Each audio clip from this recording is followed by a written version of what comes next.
Hello, everyone. Our first How we doing? inaugural episode, the mid-season Howdy. point of the season. Here we go for the NFL. But first, real quick, I know it's the mid-season point of the NFL, but there's something I got to talk about. And there's one thing that I really got to get off my chest, and that is just how much these Boston Bruins suck this year. They're the tallest team in the NHL, and what does that get them? Absolutely nothing. They are in fifth for goals for per game. Fifth worst in the league in goals for per game. They are leading the league in penalty minutes. All this toughness that they've been hyping up, saying that they're going to be tougher than Florida this year. They've already lost twice to Florida. They've kicked the shit out of them twice. And the Bruins are in last place in their division. There's a high chance they're like fifth highest odds to get the first pick as of right now. They're having the worst start to a Bruins season in over a decade. And, I think our title run, it's kind of coming to a close. I mean, it was kind of obvious with Bergeron and Krejci retiring. But now they look absolutely washed. They look tired. They look slow. And we're about to extend Marchand. And honestly, that's what happens when you sign Nikita Zadorov to a $5 million deal for 5 years. When the guy can't skate. He's a pylon out there. He looks like a fucking traffic cone. He sucks. And so I hope the Bruins turn it around. I hope we trade him as soon as possible, even though I think he might have some sort of no trade clause because Don Sweeney loves handing out no trade clauses. So we might be locked in with this shitty squad. No first round pick next year. So, or maybe, because we're not supposed to have a first round pick this year, but it's top 10 protected. At this rate, we're going to be a top 10 worst team in the NHL. So we're not going to have a first round pick next year when we're eyeing down a rebuild. So Bruins, they fucking suck, and it sucks to be a Bruins fan. It does suck. I mean, with that division, everyone's all like 4-5, 4-5, 4-4, 5-4, 5-4. It's really just the Panthers and the Lightning. I don't see us having any chance against in Exactly. season, And at that point, just rebuild. We suck. We can't beat Florida. We couldn't beat Tampa Bay. And then finally Tampa Bay starts getting too old. And then all of a sudden Florida pops up. And it's like, well, fuck, we missed our window. I still think I'll die on this hill. We would have won the cup the year COVID happened. But then COVID happened. And then our team, it came out when they were doing the bubble championship that year. Is all the players on our team said they hated it. They'd rather just leave than compete for a bubble championship. So then our best team we honestly had, better than the record-breaking year one, ended up just having to go home because they didn't want to be there because it didn't feel right, which sucks. Yeah. But at least we got that ring in 2010. Might be the only ring. Yeah, not much faith in them. I'm excited for the game I'm going to in January, though. But they're facing Buffalo. They're tied for worst team in the division, so you actually might see a Bruins win unless they get shut out again. Because the Boston Bruins have been shut out out of their 10 games they've played, they've been shut out 4 times. It has been insane. Anyway, that's my little hockey losing rant to the for Sabres, though, watching that live, that would be kind of sad. I think that might change me as a man. I won't be the same. You're gonna see a boring game.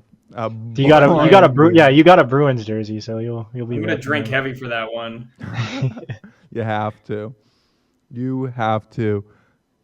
All right, Evan, you were talking about the Detroit Lions. They have been on a tear. They're looking like the best team in football. What do you think has really brought them to this point they're almost on top of the mountain at this point, just looking down at everyone else, seeing who's going to be able to take us on once we get to the postseason? I just feel one of the main reasons, obviously, Dan Campbell. I think him coming in, he brought something that I think not a lot of teams account for enough, and that is just chemistry with a roster. When you have a coach that comes in and rallies a team together, they just play so much better. And it feels like old school football from back when we were younger, early 2010s and even before. Watched the Ravens with Ray Lewis, Ed Reed. You knew they were physical. They were going to beat you down and just win those games because of toughness. And with the Lions, it feels the same way. They're tougher. They're going to try things that have been tried before, and they're going to do what they do. And you can either stop them, and if you don't, they're going to put up 50. It's not like these other teams now in the league where it's they're friends oh, let's take it easy on them. We don't want to blow them out. And then teams make these late fourth quarter comebacks because you took it easy on them. Kill the team you're playing against. You're not your friends. Like Brady said, I don't get why everyone's friends now. They're not your friends. Go out there, blow them out by 50, and then come postseason, blow them out by 50 again.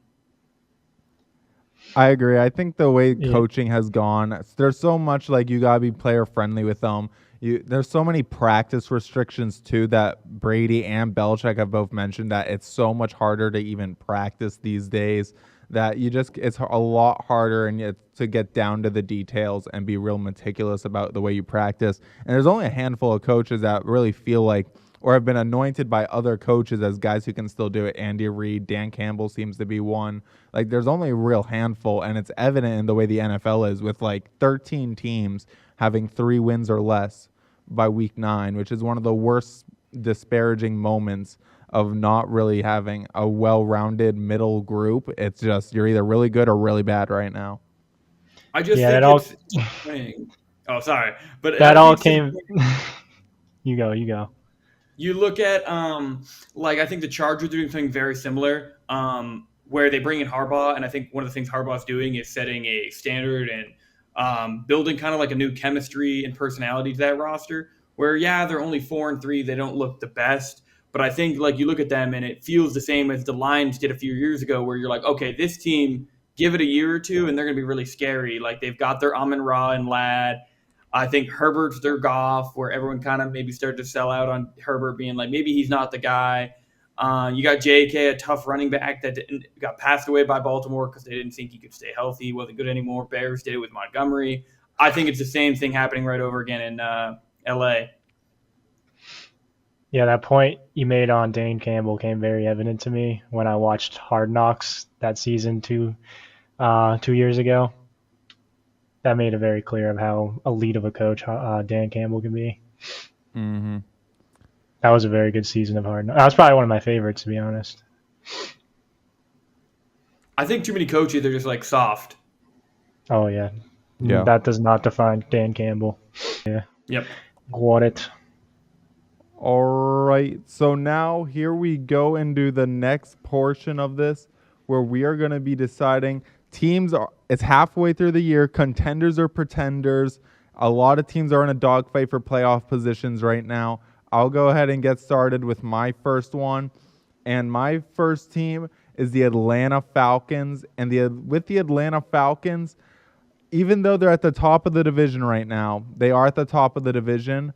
But I'm going to have to say they're a pretender just because I think there's just so many other teams in that, not in the division, in the conference, like the Lions, like even the Commanders now at this point, that whole NFC West. I think the Niners could take out the Falcons. I think the Cardinals even would have a shot. I just think there's so many teams in that division that it just would be tough to really see the Falcons getting through that, even in their own division. I mean, the Falcons, they could ball off against the Tampa Bay Buccaneers offensively.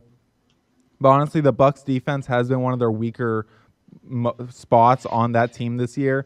But the Buccaneers are still really good. Even with Godwin and Mike Evans out, they're still able to put up some points. They're still able to be competitive. So even though Godwin's out for the year, they're going to end up getting Mike Evans back at some point.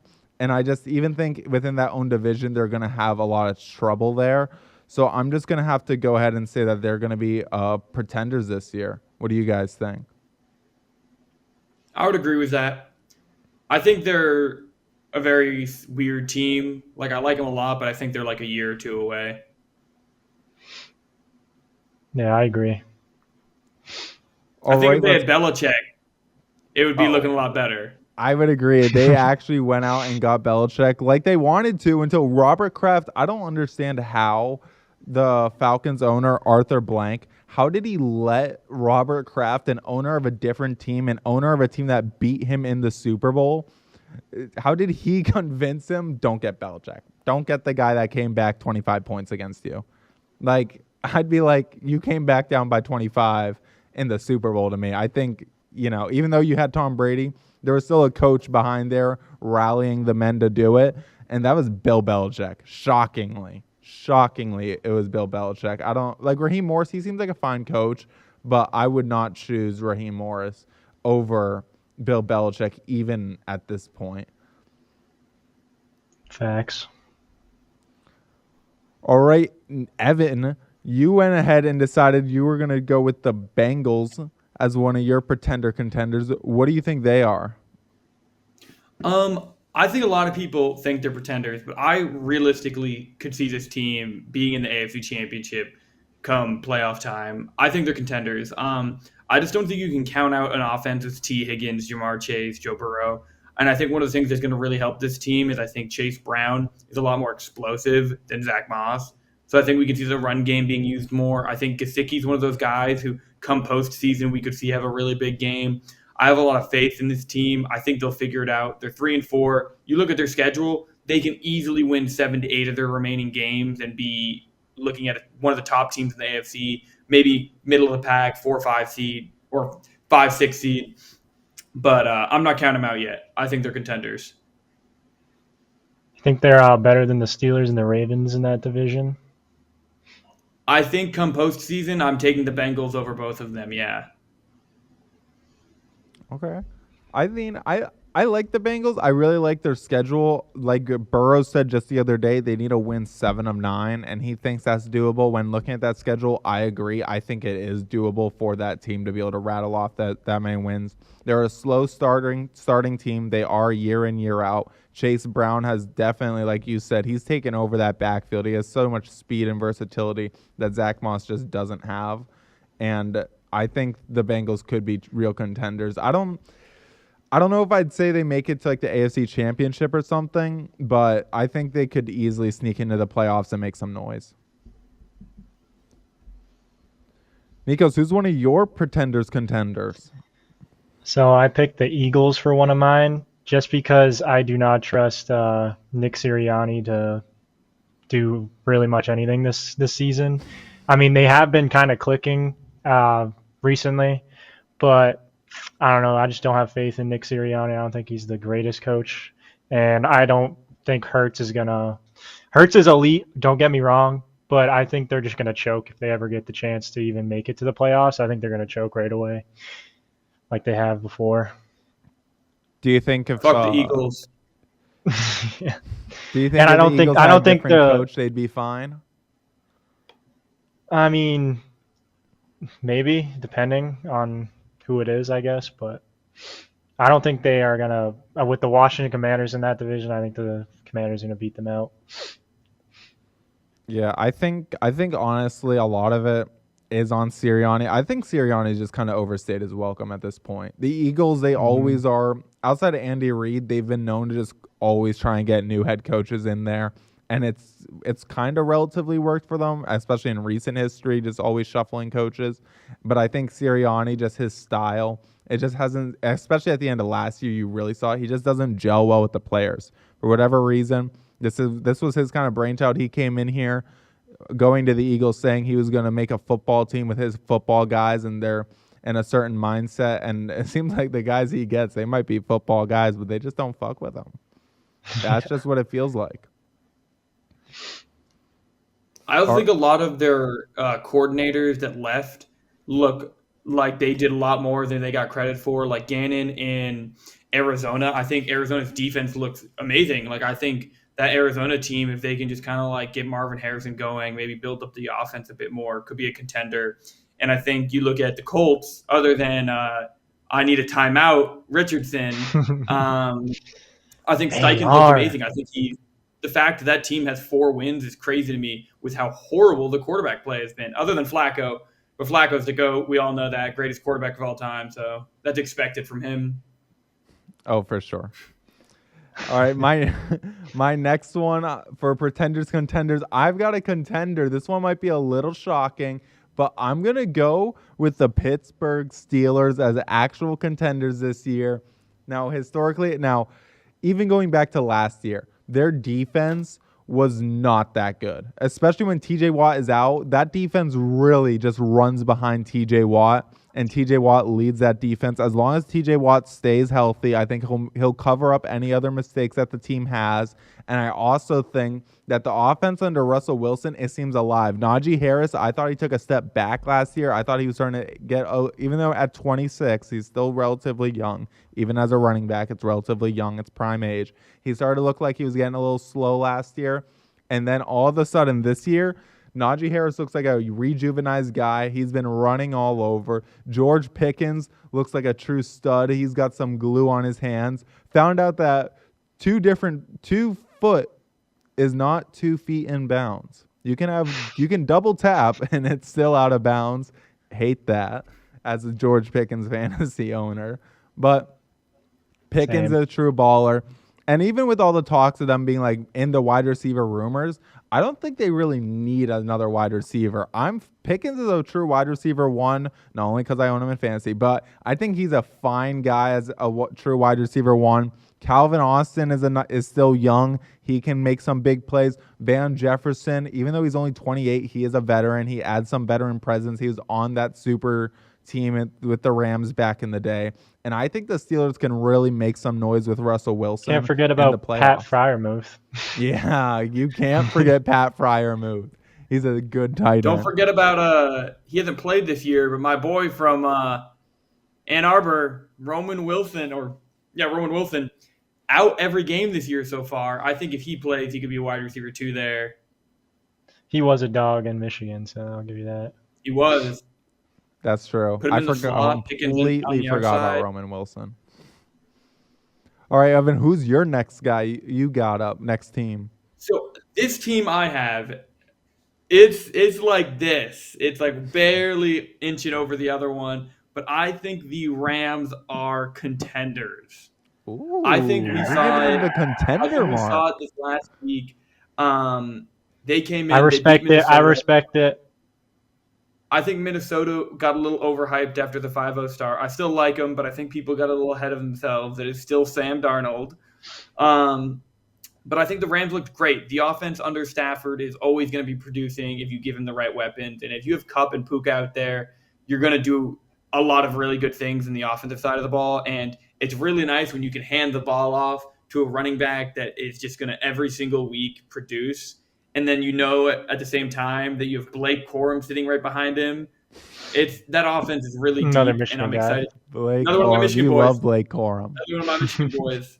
But I think I'm really excited to see that team start to maybe pile some wins up. I mean, they're 3-4, I think, after this last week. Mm-hmm. And I'm really excited to see this offense continue to improve because Puka and Kupp were both not even 100%. So what are they going to look like when they're both 100% again? It's just Kansas defense without Aaron Donald produce the same. How's their schedule looking like coming up? I think they have a relatively easy schedule. I mean, like the 49ers don't look great. The Cardinals don't look super scary, and the Seahawks don't either. So, like, division-wise, they could end up being the top of that division come end of the year. And I don't think other than that many division games they have left, I think they've already played a few of them. Like, no one really stands out as like, oh, yeah, they're going to lose like 5. I think they could go away and maybe only lose like 2 or 3 the rest of the way. Yeah, I agree. That division really is just wide open. It's anyone for the taking, and I would not be surprised that the Rams coming out on top. NFC, yeah. The NFC is wide open this year, other than Detroit. Detroit's just going to... Detroit doesn't look like they're on another level than everyone else. Which if you told me even just 3 years ago that Detroit would be this good, I would have slapped the fuck out of you. I would agree, honestly, though. Nikos, who is your last team? My last team is kind of like I'm on the rails with, I think it's like a mid-tier contender, like slowly to where it could be a pretender, but I chose the Broncos just because I believe in Bo Nix and how he's been fairly, like, very good for a rookie right now so far. Not like shining like Jane Daniels, Caleb Williams, them, but he's been working. He's been I think he can carry them to a few more wins, maybe barely get that wild card spot. I know they're like kind of lower in the division. I just think QB class all time. Yeah, I will say I was wrong about Bo Nix. I thought he would be Mhm. I just thought he would be a little worse. I thought he'd struggle a bit over there, but especially out the gate, even though he had some insane completion percentage in college, I don't know, something was holding me back on him. But now I'm like, hey, Sean Payton, I guess he knows what he's doing. He got a good one over there in Bo Nix. It's crazy too, because even if we go deeper in this class, like Rattler looked pretty solid. Nothing crazy, but Rattler looks like he's shown some pieces of great potential. And we haven't seen Penix, and we haven't seen my third Michigan boy. We can't talk about the other two without talking about him, JJ. Unfortunately, we can't see him, but I think he's going to look really good next year when he plays. So I think we could be looking at like 6, 7 quarterbacks in one class that are franchise guys. Because obviously May, Daniels, Williams have all looked future franchise guys. It's just we got to see what Penix and Rattler and JJ are going to turn out. I think Penix it's going to be interesting because he's obviously sitting for a while, but I think he'll be fine just because of how much he'll sit. It feels like if you sit for a couple years as a QB, you're at least going to be all right. You might not be And spectacular, but you'll at least be able to hold your own. he's sitting under Kirk Cousins too. It's good. Yeah, Big that's not a bad Kirko. QB to sit under. Yeah. I'll sit under Big Kirko. What do you mean by that? You know what I mean by that. He wakes Ooh, up dripping. Hey, yo. true. All right. So now we're gonna be doing the awards for the season, mid-season. What do we think? What our predictions for each reward is for the players? First off, I'm gonna start with Rookie of the Year. A lot of people will say Daniels, but I would choose Malik Neighbors. Ooh. I like it. I like it. I do Personally, respect he's the Malik Neighbors been pick. the best receiver in my opinion out of all the rookies, and he's been thriving even in a rough situation in the Giants with Daniel Jones.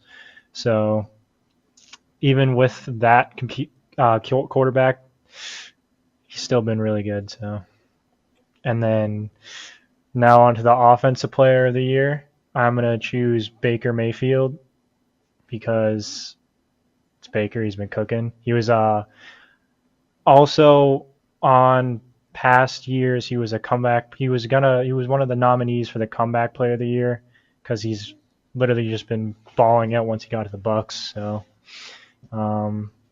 also Defensive Player of the Year. I'd have to go T.J. Watt because he just had a big game, and this whole season he's been really elite as usual, and I think he deserves it because he was also a nominee for last season for Defensive Player of the Year, and I think he should get it this season.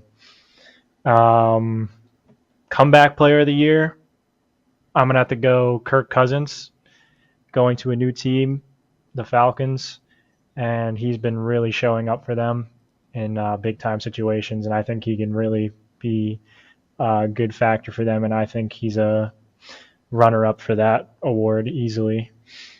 Most disappointing for me, hate to say it, but Travis Etienne, being a fantasy owner of him, that one really hurt. Hit the soul a little. I've been having him on my team for the past few seasons of fantasy, and he's always been really, really good for me. Very productive, getting me a Top lot of 3 points each last year. season. Yeah, and then out of nowhere, it just seems like everybody on the Jaguars has kind of been lackluster and kind of disappointing overall. And you can't really blame that on him entirely. The coaching situation in Jacksonville is not the greatest. I think Khan is also an idiot. Yeah, very Yeah. disappointing. Funny, speaking of Khan, he said entering this year, this is the best Jaguars team he's ever had. That just explains what I just said.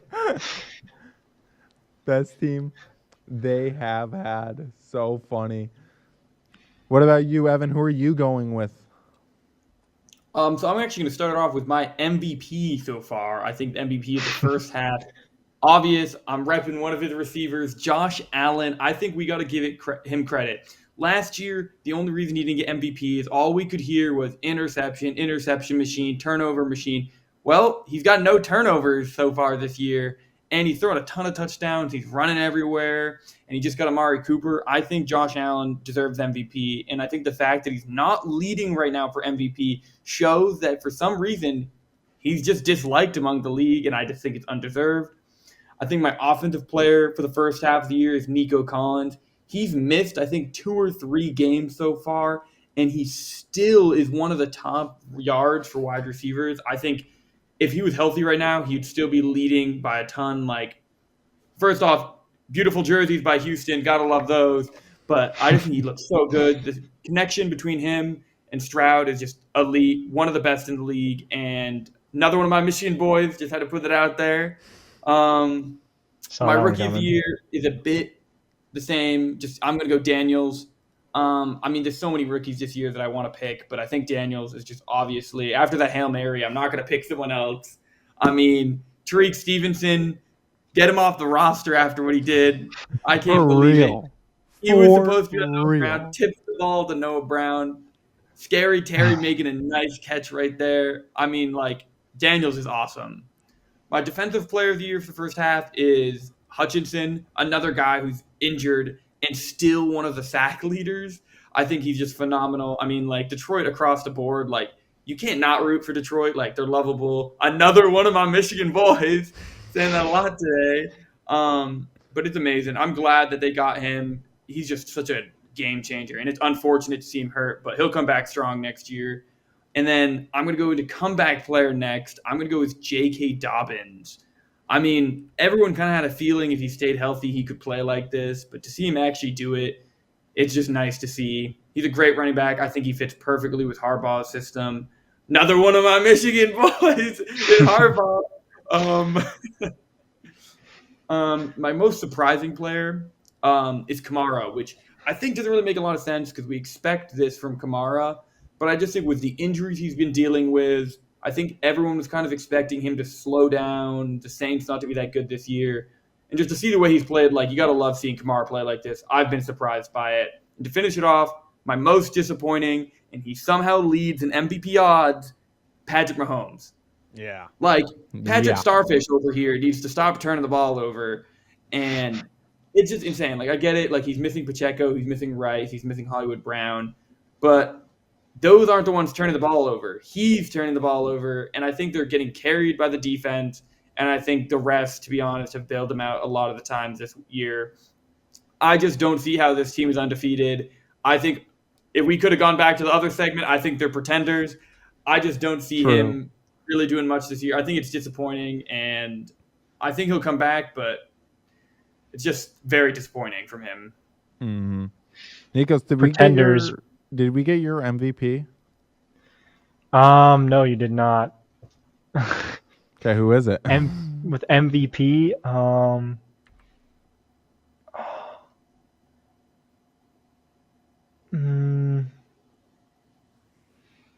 don't even know, man.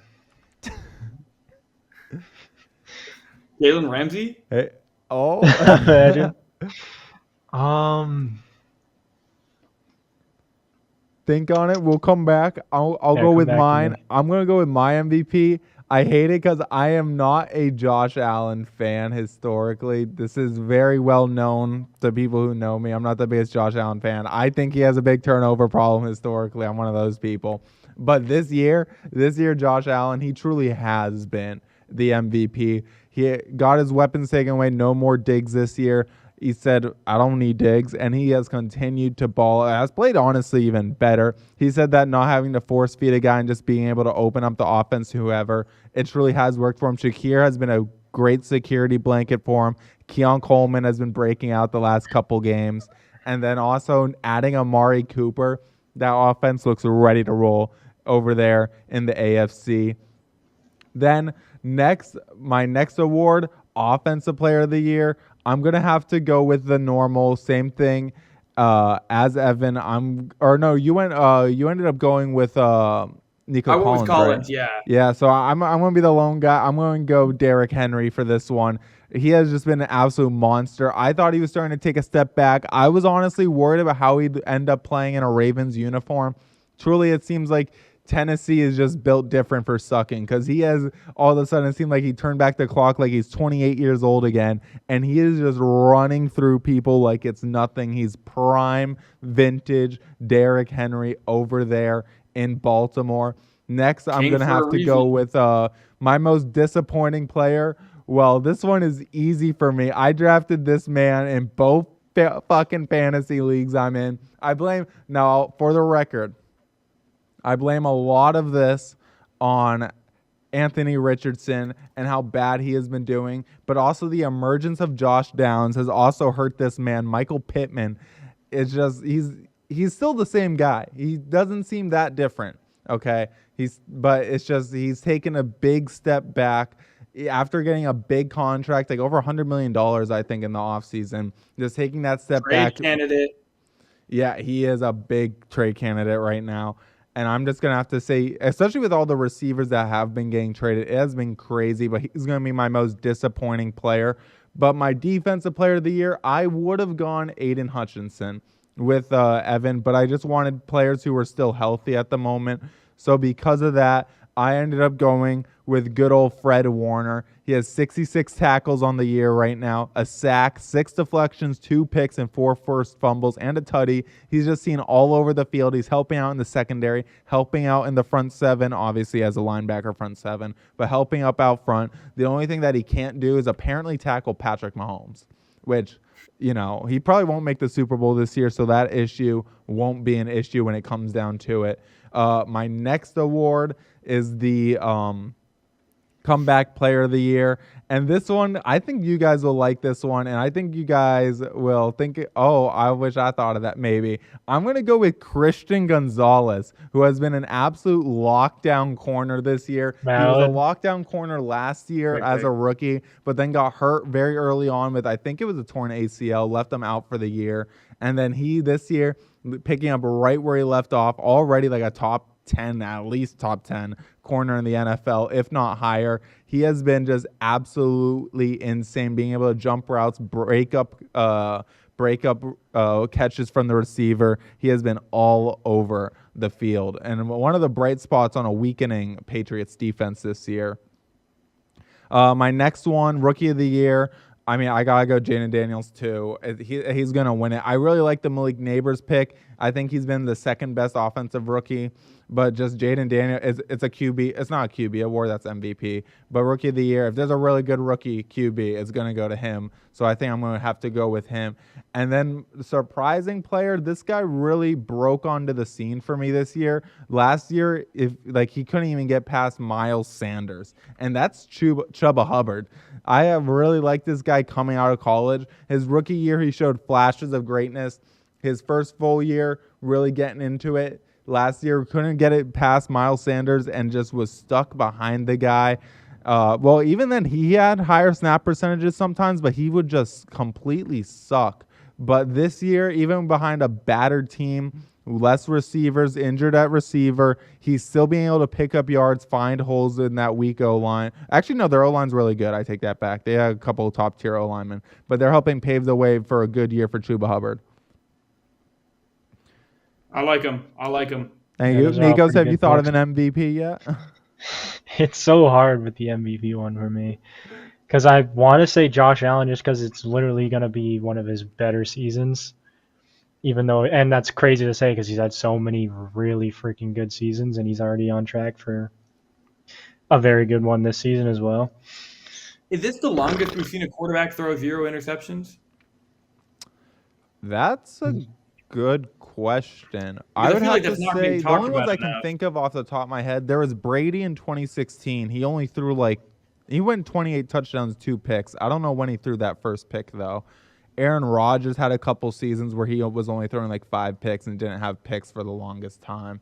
So it's got to be, if it's not Allen now, it's got to be Rodgers or Brady 6-7 years ago. Maybe one of the maybe MVP someone from years. 1960 that holds that for some reason. But Allen has been absolutely insane with his ball. He really took that criticism to heart. He really has. You know who else could really take that criticism to heart? Jordan Love. Fucking throws 2-3 picks a game. He'll throw 3-4 touchdowns, but he's gonna throw 2-3 picks as well. It's crazy too because I feel like he has like debatably a top 3 wide receiver room in the league, and to have 4 guys and a tight end and a running back, 6 total guys you could throw to on any given play, and not a single one's open. And you're going to throw it right at the defense. It's like it's disappointing. Also, him and May screwed me in one of my other leagues. We're doing a 2 quarterback league. Both of them get hurt right away.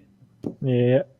I luckily didn't get screwed over too much with him getting hurt this past season. I didn't have that happen with May in my other one. How did that feel, Austin? Lost to the 1-6 team, baby. All right. I should have played Bucky. I wasn't ready for Michael Pittman. I should have played Lad. He has a point there.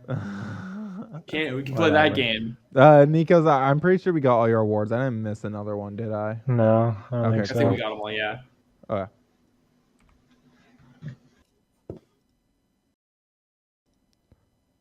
All right, trick or treat. So as we all know, there's been a lot of young quarterbacks getting benched recently, but this year has also shown those young QBs might not be done forever. Baker Mayfield last year starting his resurgence. Sam Darnold this year. Joe Flacco at 39 coming out and showing that he can still ball like last year. Andy Dalton showed a little promise over there in Carolina. And so now the real question is, trick or treat? Will these young QBs ever make a true comeback? Starting with, you know him, you love him, we all love him, Mac Jones, baby. Trick or treat, Mac Jones. Will the Mac attack ever show back up and be a viable starting QB for an NFL team? What do we think? No. Trick.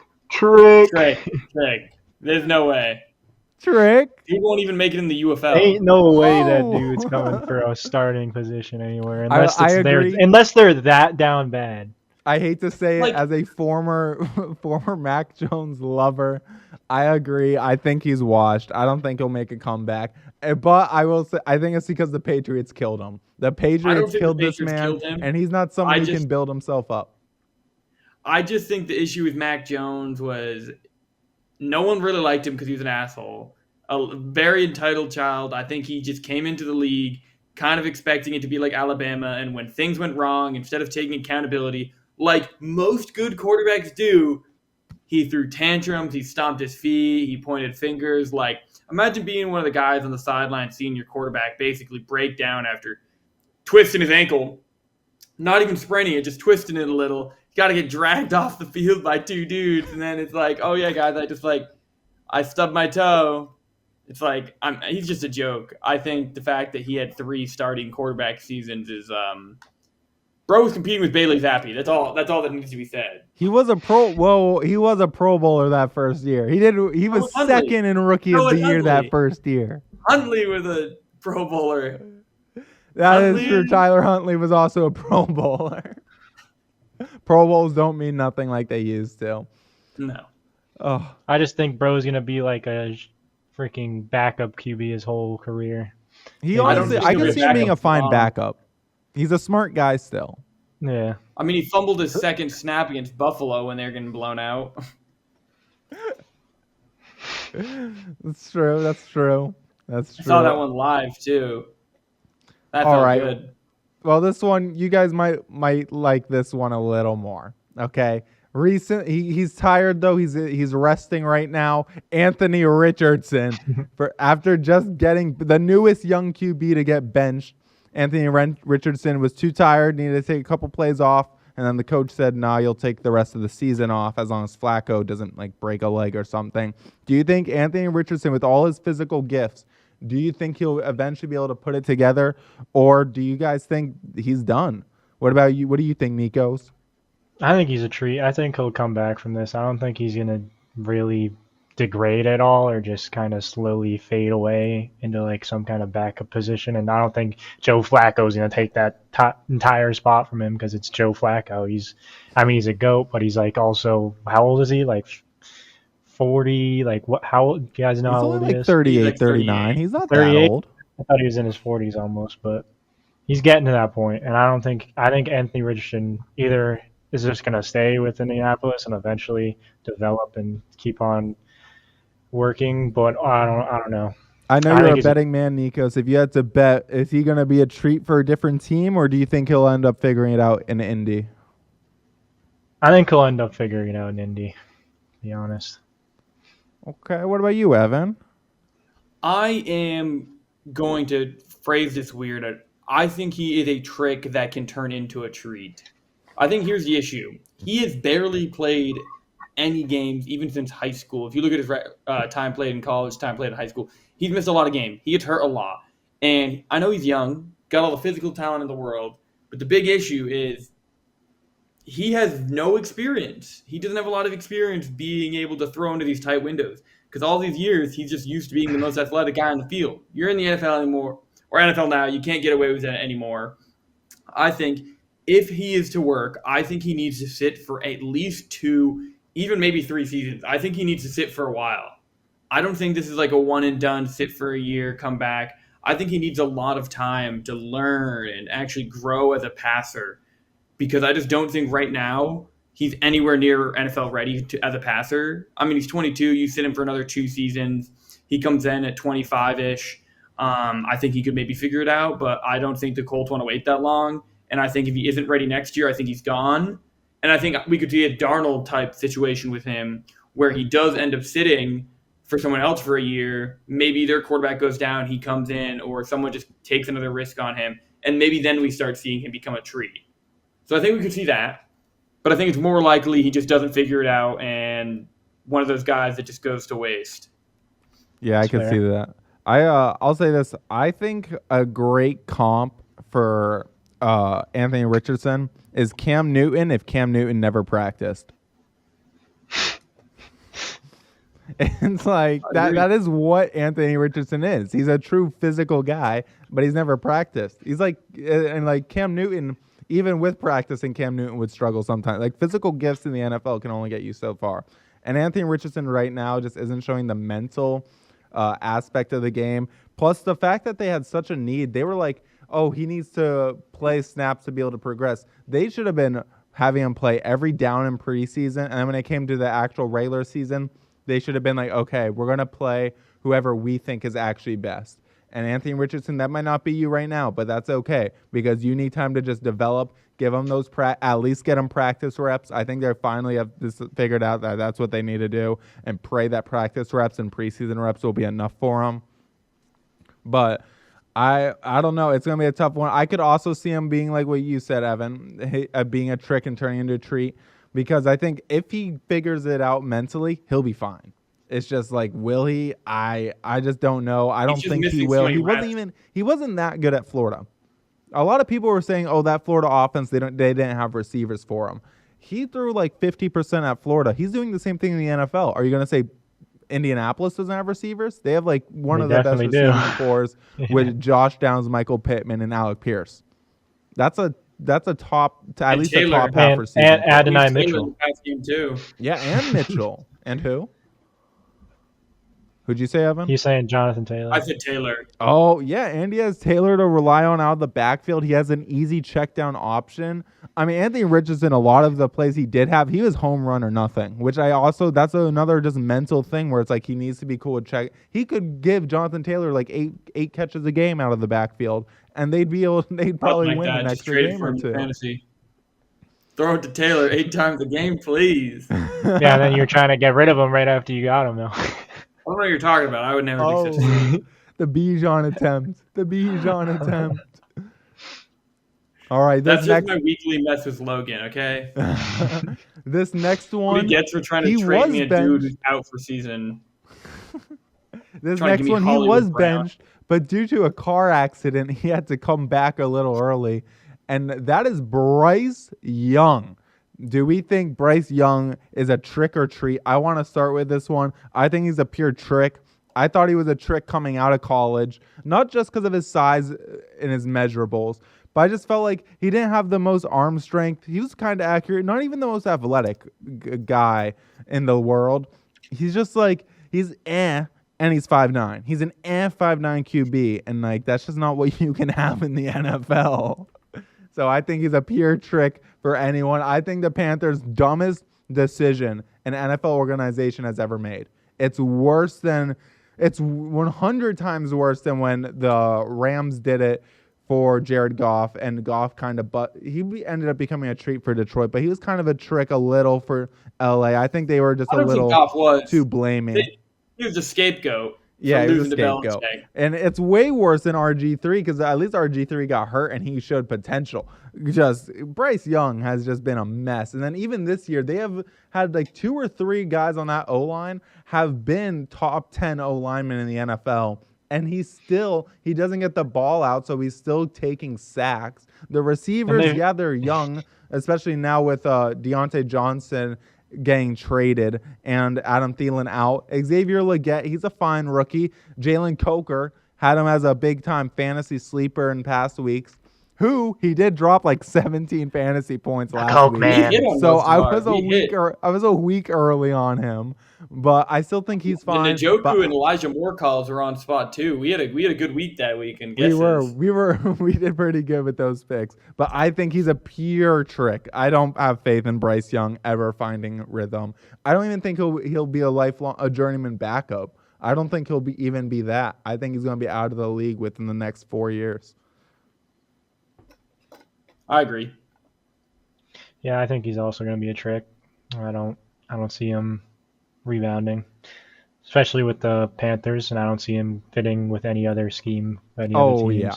If he does end up making a comeback, it will not be with the Panthers. It'll surprise me if he does. I'll say that. But who knows? Maybe it really is the Panthers. I mean, it was a different coaching staff when it happened, but they did have Baker and Sam Darnold, 2 top 10 QBs this year, and they didn't want to start either of them. They traded Baker and just benched Darnold. It was kind of rough.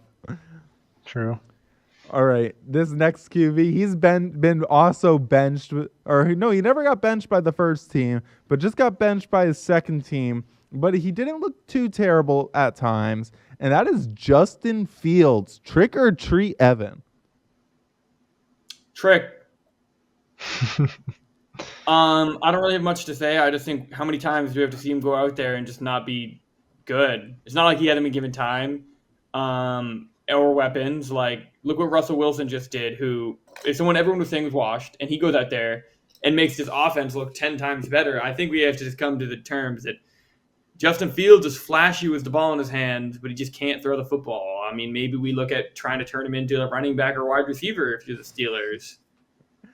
Yeah, I remember seeing on Instagram, it was like he's a true just Instagram QB, and he really is. He shows a couple flashy highlights, but he's a true one-read guy. He either throws it to his wide receiver 1 or he runs. But in Pittsburgh, he couldn't even do that because he couldn't get the ball to Pickens. At least in Chicago, he would force-feed DJ Moore, which I loved back in the day.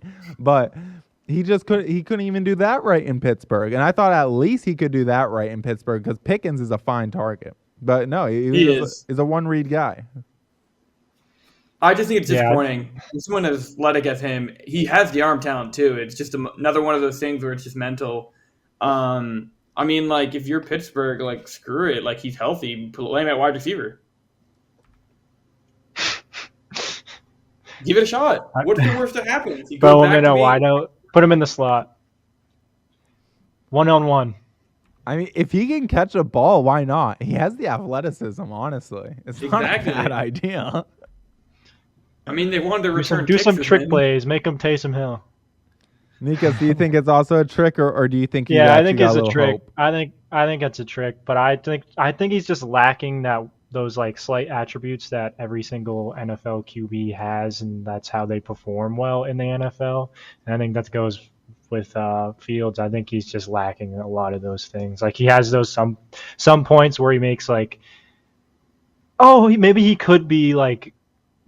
Maybe he could perform in the NFL, but then it's always that question of like, oh wait, then he's also does this dog shit play later on in the game, and it just brings those expectations all the way back down to where they were in the beginning. Mm-hmm. And he's been on the Bears, and the Bears he did the same thing, and then now he's in the Steelers, he's doing the same thing, and then if he goes to another team and then does the same thing, I think exactly that is a big thing. Like, it's the same issue. same issues he had in Chicago, he's having in Pittsburgh. Literally it's like he hasn't progressed at all in the last like 2-3 years he's been in the league. He's the same QB he was coming out of college. And it's even worse with the Bears because I feel like the Bears at that point, they had DJ Moore, they had Cole Kmet at that time, I'm pretty sure. Yep, they had so many weapons on that offense too, just like the Pittsburgh Steelers do, and it didn't matter. Yeah, and real quick, like that's what I hated was like all the people that were being like, oh, they're getting so many more weapons for Caleb, which I mean they did. They did go get Keenan Allen and Roma Dunze. That is true. But they still got Justin Fields weapons. He had DeAndre Swift was there last year, right? So he had No, this is his first year. He was in Philly last year. Who'd they have didn't they have a good running back a year or two ago with him? It was like Herbert mixed with. Oh, they had Montgomery too, and Montgomery. They had Montgomery like 3 years ago at this point. He's been with Lions for 2 years now. Yeah, 3 years ago, Fields' rookie year, he had Montgomery. But I mean, they went out and got DJ Moore. They had Cole Kmet. Like they had some weapons for the guy. They had Mooney. Yeah, they had Darnell Mooney, who just balled out just a couple weeks ago. I mean, he's still doing quite fine. Not 3 TDs, but I mean, you're not going to get that every week. But he had Darnell Mooney. Like he had weapons last year. So it's like people saying that, oh, he had no weapons beforehand. He did have weapons. He just didn't use them because he's a one-read QB. All right, speaking of Steelers, though, we got to talk about another Steelers QB, Kenny Pickett.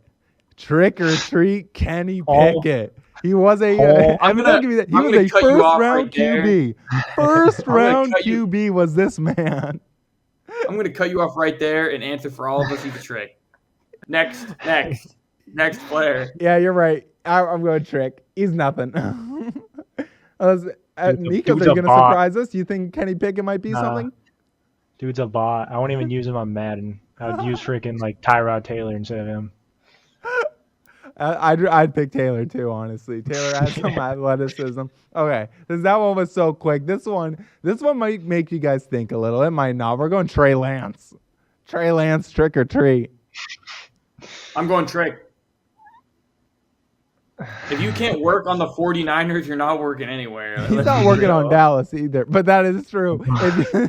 If they're going with the Mr. Now Purdy's a good quarterback, don't get me wrong, but they're saying, yeah, we'll go Mr. Irrelevant. That I think is not working out. Plus, I think also another sign that he is going to end up being a trick is the sheer fact that Jerry Jones ended up saying, fuck it, I'll pay Dak Prescott more than Deshaun Watson. Then take a chance and see if Trey Lance might be a guy in the future, which I think that was really telling, just how badly he wanted to keep Dak around just because he knew what he had in the system and it wasn't looking good. Classic Jerry Jones, too, keeping everything the same. That's true. It is classic Jerry Jones. He always likes to overstay his welcome with players and coaches. But do you think Trey Lance has a shot, Nikos, or do you think he's also done? No, I think he's also done. Gonzo. All right, this next one, this guy, I think we all appreciate at some level. We all appreciate this man, Mr. Mayo himself, Will Levis. Trick or treat, Will Levis, Nikos. Will Levis. It's tough to say because like the Titans. He hasn't really been able to show himself on any other scheme or any other playbook, any other team. I'm going to have to go trick for now, but I can see him potentially becoming a treat for a different team in the future. Develops a little bit more. I'm not sure if he's a good fit for the Titans, and I think if he stays on the Titans, it's just not going to look well and it's not going to end well. But I don't know. Yeah, trick for now. What about you, Evan? So I've actually been thinking about Will Levis. Because casually's been on your mind.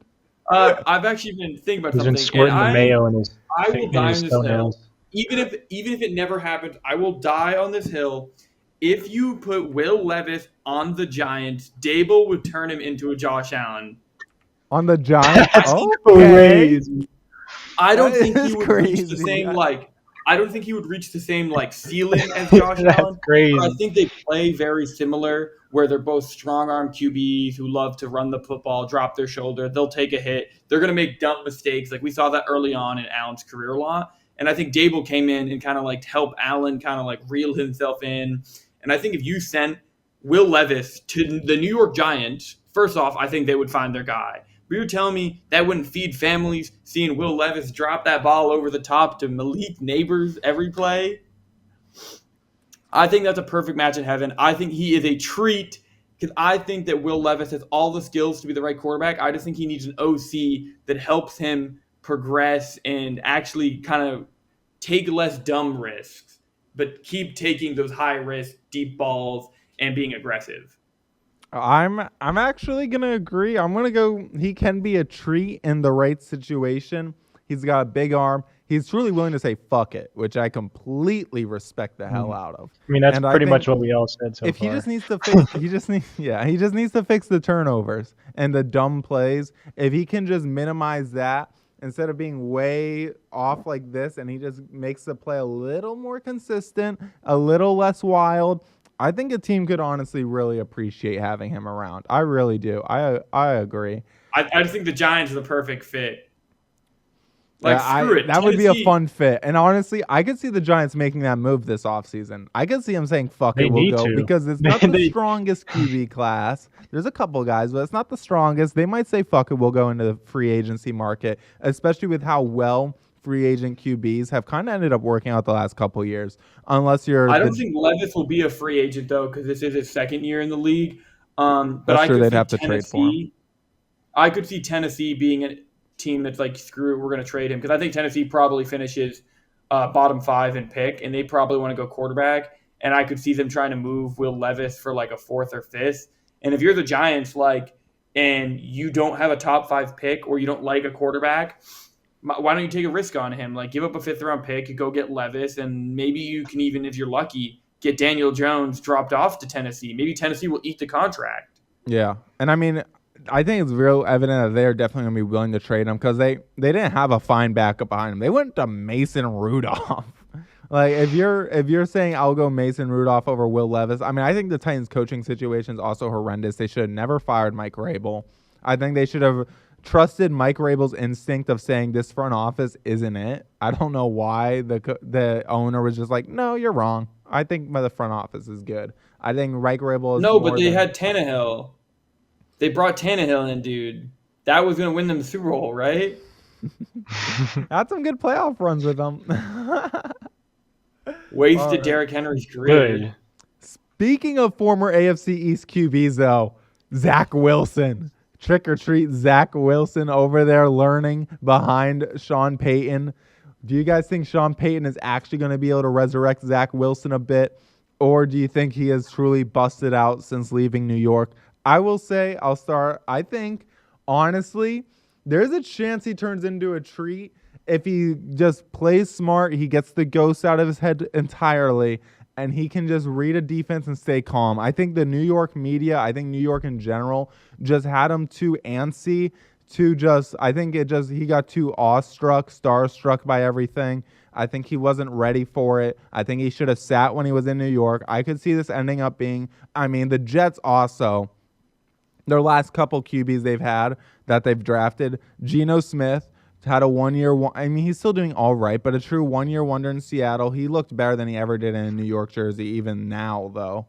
Then Sam Darnold, he's killing it in Minnesota. I could easily see Zach Wilson being the third guy in this list, especially if he truly is learning with Sean Payton. And I don't think he'll be Bo Nix. But I think he could still be a guy who ends up being able to be a viable starter for a couple years, a good bridge QB. If we're counting a bridge QB as a treat in this situation, Zach Wilson could easily be a treat for someone. All I'm saying, feed my man some hot moms and he's a treat. I think he's a treat. I agree with a lot of what you said. I don't think he was the problem in New York. The Jets were winning more games last year with Wilson than they are with Rodgers. And if you're going to tell me, the situation's different. Yeah, the situation is different. It's 10 times better for this team. True. And I Better think Zach O-line. Wilson has a lot of talent. I really liked him when he got drafted. And I said the same thing with Darnold back when he got drafted all the way back then. If he ever gets a chance off of the Jets, he's going to work out. I just think the Jets are a kill zone. Quarterbacks don't work out there for the same reason you said. The media is too much. The fan base is too much. And they will throw you out there right away. The Jets are never going to draft a quarterback and have him sit for a year. They're going to be, okay, well, we drafted you, so you're going to go out there. And if you throw 5 interceptions, well, you can throw 5 more before we bench you. I just That's why it's good. That's why it's good the Jets. And I think if we can see Wilson actually get some time to sit like he is right now for the rest of the year, I hope Bo Nix doesn't get hurt. We see Wilson sit for a year. Maybe he's a free agent, I think, going into the next season. Maybe another team like the Giants are like, screw it. Like, would we rather give Zach Wilson a chance or Daniel Jones like give us like migraines for another season? Yeah, I could honestly, I can maybe see the Giants. I don't know. I honestly don't think Zach Wilson would want to go to the Giants, even though it's a different team. It's the same media, same place. I think he just doesn't want to go back there to the area. But he wants to stay away from New York. Yeah, but I could definitely see him being a viable guy. But that was all the trick or treats we got. Everyone, happy Halloween. Good episode. Good mid-season. Here's to a good second half of the NFL. Yes, sir. We'll catch you later. Go.